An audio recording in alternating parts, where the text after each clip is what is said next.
عملی نیکی میں اصل شے ہے ہمدردی، ہمدردی میں مال خرچ کرنا، اور اس کے لیے ستون ہے زکوٰۃ۔ کم سے کم یہ 2.5% تو نکالو،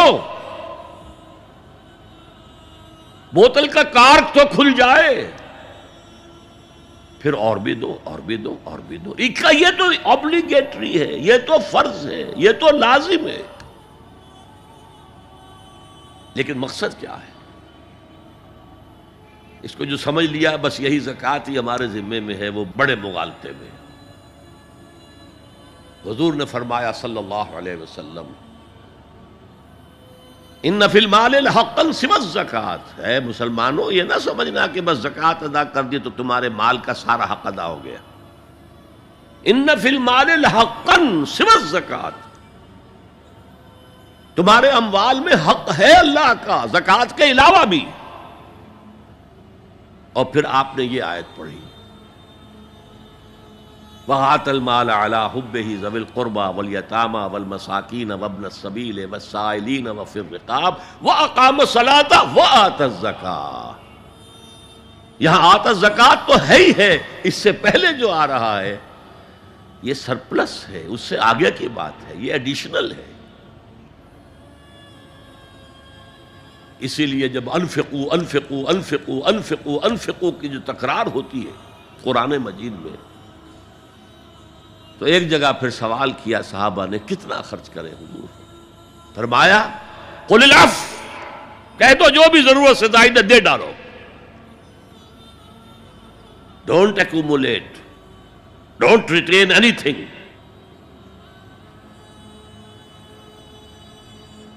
ایک بات آپ سے کہوں، آپ کچھ چونک جائیں گے،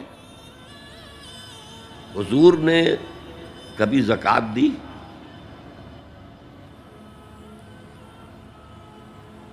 کبھی نصاب کے بقدر پیسہ آپ کے پاس جمع ہوا کہ آپ پر زکوٰۃ واجب ہوتی؟ کیسی عجیب بات ہے۔ ارکان دین میں سے ایک رکن سرے سے غائب، کبھی آپ نے مال رکھا ہی نہیں۔ حضور کا اسوہ ہم جانتے ہیں، مسواک کر لی ہے، پائچے جو ہیں ٹخنے سے اوپر کر لیے ہیں، یہ اسوہ ہے؟ ہاں ہے، یہ بھی ہے، ٹھیک ہے، سنت ہے، اسوہ تو یہ ہے۔ اور صرف آپ کا نہیں، جنہیں ہم کہتے ہیں فقراء صحابہ، ابو ہریرہ، ابو ذر، سلمان فارسی، علی رضی اللہ تعالی عنہم اجمعین، یہ فقراء صحابہ میں سے تھے، کبھی کچھ نہیں رکھا اپنے پاس۔ میں نے بتایا تھا آپ کو شاید کہ حضرت علی کی جب شادی ہو رہی تھی حضرت فاطمہ سے، کوئی مکان تھا ہی نہیں، کہاں لے کے جائیں؟ ایک انصاری نے ایک حجرہ دیا ہے اپنے مکان کا، اس میں حضرت فاطمہ ودا ہو کر گئی۔ He didn't have any home۔ ابو ذر وہ تو دوسری انتہا کو چلے گئے تھے۔ قانون یہی ہے، حلال سے کماؤ، اگر ایک حد سے آگے بڑھ جائے تو زکوٰۃ دے دو، باقی تمہارے اختیار میں ہے، دینا چاہو دو، نہ دینا چاہو رکھو اپنے پاس۔ قانون اس سے زیادہ آپ کو پابند نہیں کرے گا۔ کبھی بھی آپ نے جبر نہیں کیا، ایمرجنسی میں بھی جبر نہیں کیا۔ ایک واقعہ آتا ہے کہ حضور کو کئی وقت کا فاقہ تھا، تھوڑی دیر کے بعد حضرت ابو بکر آئے، آپ نے چہرے سے پہچان لیا کہ فاقے سے۔ پھر حضرت عمر آئے، پہچان لیا کہ فاقے سے۔ شاید حضور خود اپنے لیے نہ اٹھتے نہ جاتے، اپنے دونوں ساتھیوں کو لے کر ایک انصاری کے باغ میں پہنچ گئے۔ انصاری کی عید ہو گئی، فوراً لا کر اس نے کچھ کھجوریں، کچھ انگوروں کے گوشے رکھے۔ اس کے بعد وہ دوڑا چھری لے کر کسی جانور کو ذبح کرنے کے لیے۔ یہ ساری تفسیریں میں کیا بتا رہا ہوں؟ مال یہ نہیں تھا کہ مدینے میں سبھی فاقے سے تھے، موجود تھے جن کے پاس مال تھا، لیکن جبراً آپ نے کسی سے کچھ نہیں لیا۔ جب وہ چھری لے کر چلا، فرمایا دیکھنا کسی دودھ والے جانور کو نہ ذبح کرنا۔ بہرحال کچھ دیر کے بعد وہ گوشت پکا کر لایا، روٹیاں رکھیں. اس کے بعد حضور نے ایک روٹی پر چند بوٹیاں رکھ کر کہا یہ عائشہ کو دے آؤ، اسے بھی کئی وقت کا فاقہ ہے. اور پھر حضرت عمر کی طرف رخ کر کے کہا عمر یہ ہیں وہ نعمتیں جس کا حساب دینا پڑے گا اللہ کے ہاں. فَأَمَّا بِنِعْمَةِ رَبِّكَ فَحَدِّثْ، اور یہ جو فرمایا گیا الہاکم التکاثر میں نعمتوں کا حساب لیا جائے. وَلَتُسْأَلُنَّ يَوْمَئِذٍ عَنِ النَّعِيمِ، فرمایا یہ نعمتیں ہیں. تو یہ ہے اصل میں انفاق کا معاملہ. آپ کے اس پر چھوڑ دیا گیا ہے. جتنا بھی آپ میں جذبہ ہے، جتنا بھی آخرت کا یقین ہے، اتنا ہی آپ پسند کریں گے کہ آخرت کے بینک میں جمع کرائیں، یہاں کے بینکوں میں کیوں جمع کرائیں. یہاں کتنا دے دیں گے آپ کو؟ 10%، 20%. وہاں 700% ملتا ہے. 700% نہیں، 7,000، 700 گنا. Why to keep it in these banks؟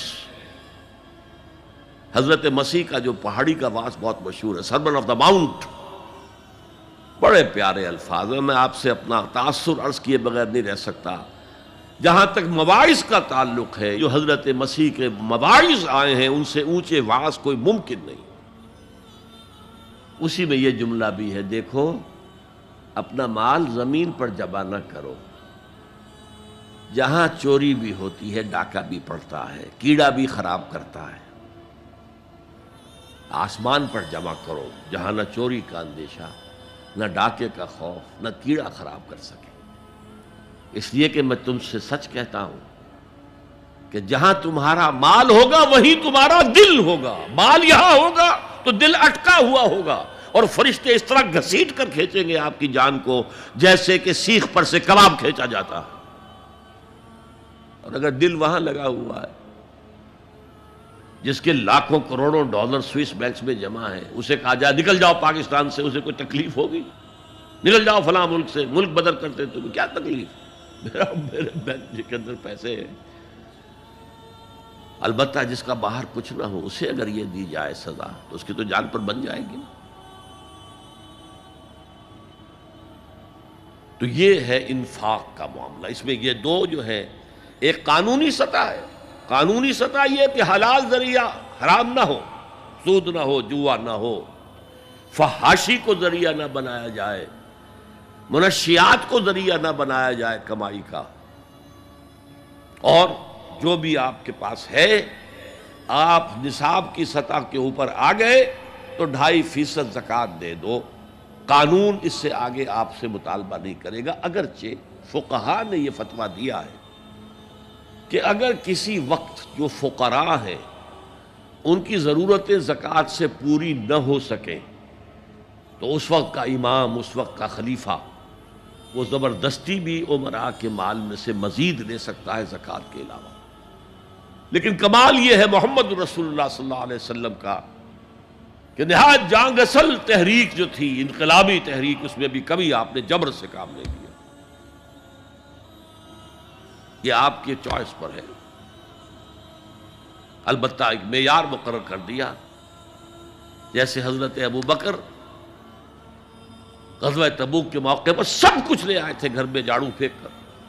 عام حالات میں یہ نہیں. ایک شخص آئے، صحابی انصاری، میں اپنا سب کچھ اللہ کی راہ میں دینا چاہتا ہوں. فرمایا نہیں، تم چاہتے ہو کہ اپنے ورثاء کو غریب اور فقیر بنا کر جاؤ؟ اس نے کہا اچھا میں آدھا نہیں، آدھا بھی بہت ہے. فرمایا تہائی دیتا ہوں. فرمایا ہاں تہائی کافی ہے. وَالثُّلُثُ کثیر، اور ثلث بھی بہت ہے. اور یہی قانون ہے وراثت کا. آپ ثلث سے زیادہ، 1/3 سے زیادہ کی وصیت نہیں کر سکتے. 2/3 مال جو ہے کم سے کم وہ صرف قانون وراثت کے مطابق تقسیم ہو، اور کسی وارث کے لیے وصیت نہیں کر سکتے.